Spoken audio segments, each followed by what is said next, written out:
Bonjour à tous. Aujourd'hui, nous allons parler du SAOS de l'enfant. Qu'est-ce que c'est donc que ces initiales bizarres? Eh bien en fait, c'est ce qui correspond aux apnées du sommeil chez l'enfant. Alors, d'abord, qu'est-ce que c'est les apnées du sommeil chez l'enfant? L'apnée du sommeil, c'est un trouble ventilatoire avec des épisodes d'obstruction des voies aériennes, soit complet, et là c'est une réelle apnée, soit partielle, et là on parle d'hypopnée. Et ça survient durant le sommeil de l'enfant. C'est quelque chose qu'on constate le plus souvent entre 3 et 8 ans, parce que c'est tout simplement lié en grande partie à l'âge de la croissance des amygdales qui se fait avant la croissance osseuse du bas du visage chez l'enfant. Alors qu'est-ce que ça pose comme problématique? Il y en a plusieurs évidemment. Je ne fais pas de classement d'ordre, je vais vous parler de tout simplement dans l'ordre de ce qu'on se rencontre en priorité. La première chose que les parents se rendent compte, c'est que le sommeil de leur enfant est perturbé. La deuxième chose, c'est que cela va conduire aussi à des signes dans la journée.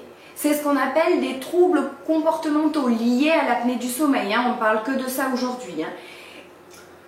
Ensuite, on va avoir potentiellement une mauvaise croissance. Croissance du visage, de la mandibule, du maxillaire, tout simplement parce que le fonctionnement du nez n'est pas correct et de la langue également.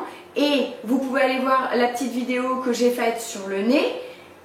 Vous vous rendrez compte que le nez, c'est lui qui fait grandir le visage des enfants. Donc forcément, dans l'apnée obstructive, le nez il fonctionne pas très bien, donc la croissance va en être perturbée.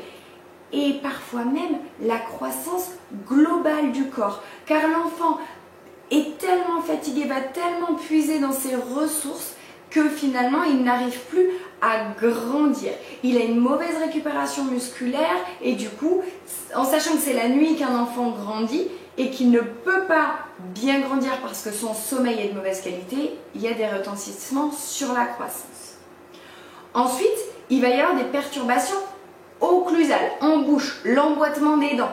De la même manière, toujours pour un problème de croissance, c'est-à-dire que la croissance du visage ne se fait pas correctement et donc on va se retrouver avec des enfants qui ont les dents du haut qui avancent au lieu de s'ouvrir parce que le maxillaire ne peut pas s'ouvrir, trop petite en fait en haut pour pouvoir bien recouvrir la boîte.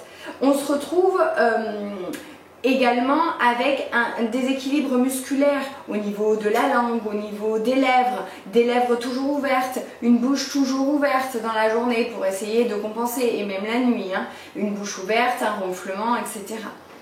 On se retrouve également avec des déséquilibres posturaux, parce que forcément, un enfant qui ne respire pas bien la nuit va avoir une compensation cervicale. Si, en ouvrant la bouche, il peut récupérer un petit peu d'air, vous voyez, quand je mets la tête en arrière, j'ouvre encore plus le carrefour oropharyngé ici, et donc forcément, je dégage encore plus le passage de l'air. Donc souvent, les enfants qui ont des signes d'apnée se mettent en hyperextension au niveau cervical.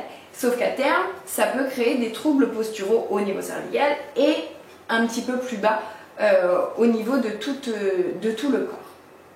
Alors vous allez me dire, mais comment je fais pour savoir si mon enfant il souffre d'apnée du sommeil? Parce que dans ce que vous dites, moi je vois des choses, mais comment je fais? Alors il y a des signes d'appel. Le seul examen qui peut prouver l'apnée du sommeil, c'est une polysomnographie. Ça se fait en hospitalisation sur une nuit en général, avec plein de capteurs qui vont permettre de déterminer exactement le nombre d'apnées et d'hypopnées que fait l'enfant. Maintenant, vous comprenez bien que chez un enfant, c'est toujours un petit peu compliqué. Donc, il y a plein d'autres signes que vous allez pouvoir déceler. Les premiers signes, c'est les signes de nuit. Le premier, c'est un enfant qui ronfle, qui dort la bouche ouverte et qui dort en hyperextension de tête. Parce que quand il fait ça, il essaye d'ouvrir le carrefour oropharyngé. Donc il essaye de se redonner de la place parce qu'il n'arrive pas à respirer. Donc un enfant qui ronfle, qui a la bouche ouverte et qui a la tête en hyperextension toutes les nuits, c'est souvent un enfant déjà qui a un gros risque de faire des apnées. Ensuite, il y a évidemment l'énurésie, j'en ai parlé tout à l'heure, les pipis au lit, ça peut être un signe. C'est aussi des enfants qui sont très agités, avec des réveils hyper réguliers dans la nuit, j'en ai parlé. C'est aussi des enfants qui ont des difficultés à s'endormir. Pourquoi? Parce que la nuit est quelque chose d'inconfortable pour eux. Ils ont des réveils réguliers, ils ont des difficultés à respirer, donc c'est quelque chose d'inconfortable pour eux. Donc automatiquement, c'est pas quelque chose qui leur donne envie. Et ils peuvent avoir des difficultés d'endormissement. Maintenant, il y a aussi les signes de jour. Les signes de jour, on en a un petit peu parlé, c'est des enfants qui sont fatigués parce que leur sommeil n'est pas réparateur. Donc, ils somnolent. Ou même, ils s'endorment en classe parfois. C'est des enfants qui font des siestes plus longues ou qui reprennent les siestes alors qu'ils les avaient arrêtées. Ou qui font des siestes plus longues que la moyenne des enfants de leur âge, alors qu'ils dorment apparemment un nombre d'heures suffisant dans la nuit. C'est des enfants qui ont une congestion nasale même la journée, c'est-à-dire un enfant qui respire la bouche ouverte toute la journée. J'exagère un petit peu, mais un enfant qui a la bouche ouverte en permanence la journée, pas que quand il a un rhume et qu'il a le nez bouché, ça, il n'y a pas de souci, effectivement, ça peut poser question. Ensuite, évidemment, un enfant qui a des cernes assez prononcées, des pommettes effacées. C'est souvent un signe que le visage n'a pas pu grandir, puisque les cernes sont liées aux appuis des piliers des canines, donc les dents pointues, et les pommettes sont liées à la croissance du maxillaire au niveau du visage. Donc, si c'est une fois un matin des cernes, ok. Si c'est tous les jours et que les pommettes sont en plus effacées, ça peut poser question. Ensuite, les céphalées matinales, c'est-à-dire l'enfant qui se plaint d'avoir mal à la tête spécifiquement le matin, au réveil et dans les quelques heures qui suivent parfois. C'est souvent lié en fait à une diminution de l'oxygénation et donc une augmentation du taux de dioxygène dans le sang qui crée effectivement ces fameux maux de tête du matin. Et enfin, on en a parlé tout à l'heure, c'est les troubles du comportement la journée. C'est-à-dire des enfants qui ont des troubles de l'attention, des troubles de la concentration, des troubles de l'apprentissage, une hyperactivité, qui bougent tout le temps, ou au contraire, qui sont hyper passifs, à la limite de la dépression, puisque rien ne leur plaît tellement ils sont fatigués. Alors, qu'est-ce qu'on peut faire pour lutter contre ce syndrome d'apnée du sommeil chez les enfants? La première chose à faire, c'est de prendre un rendez-vous chez votre médecin traitant ou directement chez votre ORL pour vérifier les amygdales et les végétations.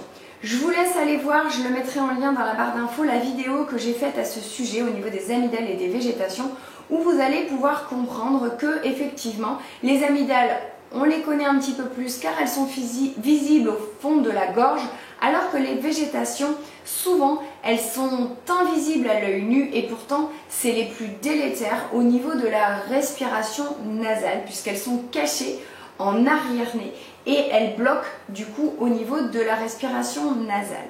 Donc, l'un comme l'autre, il faut faire le point avec l'ORL pour voir si un traitement peut suffire à les faire diminuer ou s'il faut intervenir chirurgicalement pour libérer le passage, l'espace et permettre à l'enfant de pouvoir respirer tout simplement. En parallèle de ça, il ne faut pas hésiter à faire un point avec un kiné spécialisé en respiratoire ou en maxillofacial ou éventuellement avec une orthophoniste pour faire le point au niveau fonctionnel. Parce qu'il faut bien comprendre que le fonctionnement crée le mouvement. Et le mouvement, c'est la vie. Donc, si vous fonctionnez correctement, vous avez beaucoup plus de chances de vivre et donc de grandir correctement. Fonctionner correctement, là pareil, je vous mets des vidéos beaucoup plus complètes que ce que je vais dire à l'heure actuelle, mais je ne peux pas tout redire. Mais globalement, le nez est celui qui va permettre la croissance du visage de l'enfant, et la respiration chez un enfant, comme chez un adulte d'ailleurs, doit être exclusivement réalisée par le nez. Ensuite, la langue permet également la croissance du maxillaire et l'équilibre du fonctionnement entre maxillaire et mandibule. Cette langue, elle nous sert à déglutir, donc à avaler l'eau, la salive, les aliments. La salive, c'est entre 1500 et 2500 fois par jour, donc c'est un paquet de fois dans la journée. Et elle nous sert également à parler toute la journée. Et enfin, les masséters, les articulations de la mâchoire vont nous permettre de mastiquer, donc de manger. Donc, il faut vérifier que votre enfant est capable de respirer par le nez, d'avaler et de parler avec sa langue et de mastiquer correctement et de manière alternée avec ses mâchoires, tout en gardant la bouche fermée, donc les lèvres toniques. Et ce fonctionnement-là va permettre un équilibre au niveau du visage. Et évidemment, ça va donc automatiquement passer par un apprentissage du mouchage du nez et du nettoyage postérieur. Un mouchage de nez avec nettoyage postérieur est indispensable chez des enfants où on suspecte un trouble d'apnée du sommeil, parce que ça va leur permettre de nettoyer la partie postérieure du chemin de l'air à l'arrière, et donc d'éviter les obstructions juste parce que c'est sale en fait, tout simplement.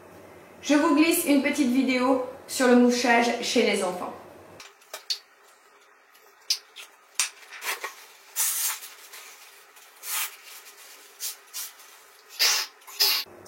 Voilà, maintenant que le nez il est bien mouillé, bien mouché devant et bien mouché derrière, nettoyé derrière avec le lion, on va demander aux enfants de faire travailler de manière active leur respiration nasale. Alors ça passe également par des petits exercices. Les plus simples, c'est l'exercice de la montagne, où on fait monter et descendre l'air d'un côté et de l'autre, ou d'autres exercices tout simples de respiration, où on va travailler avec le nez et on va travailler en abdominodiaphragmatique, c'est-à-dire en faisant gonfler le ventre à l'inspiration et rentrer le ventre à l'expiration. Bien sûr, en fonction de ce que l'on va voir en fonctionnel, on va avoir besoin parfois de l'orthodontiste avant ou pendant notre traitement fonctionnel. Tout simplement parce que si le déséquilibre des dents est trop important, on n'arrivera pas à automatiser le fonctionnement. Et pour terminer, j'aimerais vous donner quelques conseils.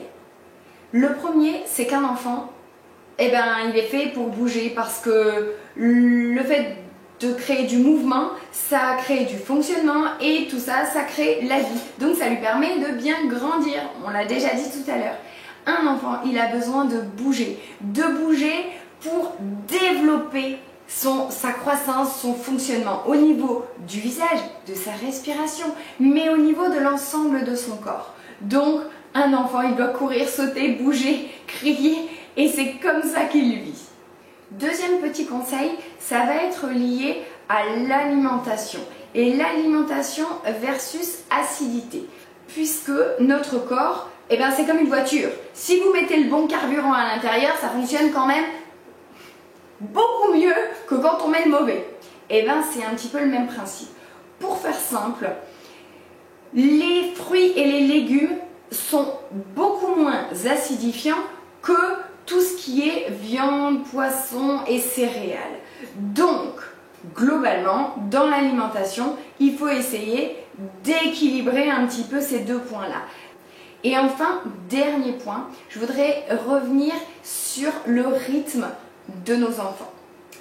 Chaque enfant a besoin de sommeil, a des besoins différents et différents aussi en fonction de son âge. Maintenant, il faut quand même pas oublier qu'aujourd'hui, notre société, elle est quand même bourrée de technologies, parfois un petit peu trop, et avec beaucoup d'écrans qui vont sursolliciter nos enfants et ils ont parfois du mal à avoir la notion de la fatigue. Donc les écrans, il y avait un livre qui disait 369 les écrans pour les enfants, que faire?